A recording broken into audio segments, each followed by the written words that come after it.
Guys good morning. এইফালে আমাৰ পুনচাঙে running কৰি আছে, দৌৰিছে। এইফালে চোৱা এইজনী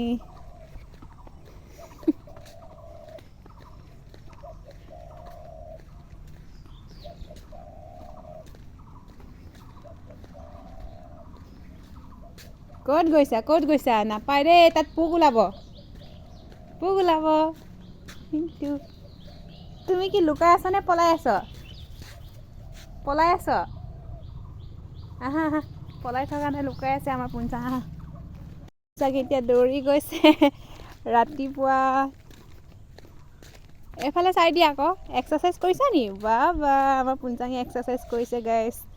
আগৰ পৰা দেখুৱাই দিওঁ, কৰা এক্সাৰচাইজ কৰা আকৌ বা এক্সাৰচাইজ কৰিছে দেই ৰাস্তা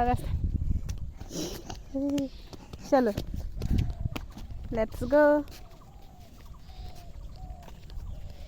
দৌৰ ৰান ফাষ্ট।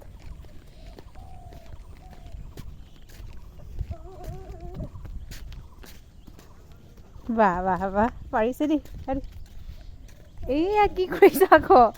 ঐ চুৰ কৰিছে আমাৰ পুনচাঙে চুৰ কৰিলে।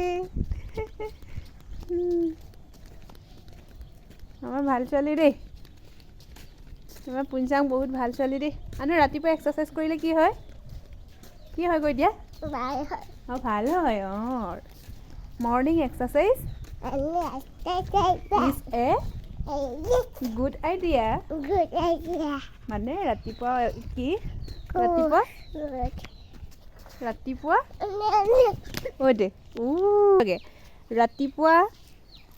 ৰাতিপুৱা কোৱা ব্যায়াম কৰাটো স্বাস্থ্যৰ কাৰণে ভাল হয় নে নহয়? হয় ৰাতিপুৱাই ব্যায়াম কৰিলে মানুহৰ স্বাস্থ্য ভালে থাকে, মানে ভাল অভ্যাস ন।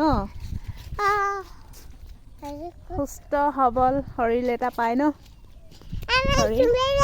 এতিয়া দৌৰা আকৌ দৌৰা, মই ভিডিঅ' কৰি থৈছোঁ। দৌৰ আৰু আহি ফাইনেলি গাইজ এয়া ঘৰ পালোগে। এইফালে এয়া গাখীৰ আনিলোগে, গাখীৰ আনি এতিয়া ফাইনেলি আমি ঘৰ পাইছোগে। এয়া আমাৰ ৰাস্তা, তাৰ পৰা আহি এয়া যাওঁতে আমি বাইকত যাওঁ, আহোঁতে খোজকাঢ়ি, ওচৰতে যিহেতু আৰু বেছি দূৰ নহয়। এইফালে আমাৰ পুনচাং হাই কৈ দিয়া, good morning good morning guys. কি খবৰ? মোৰ ভালেই।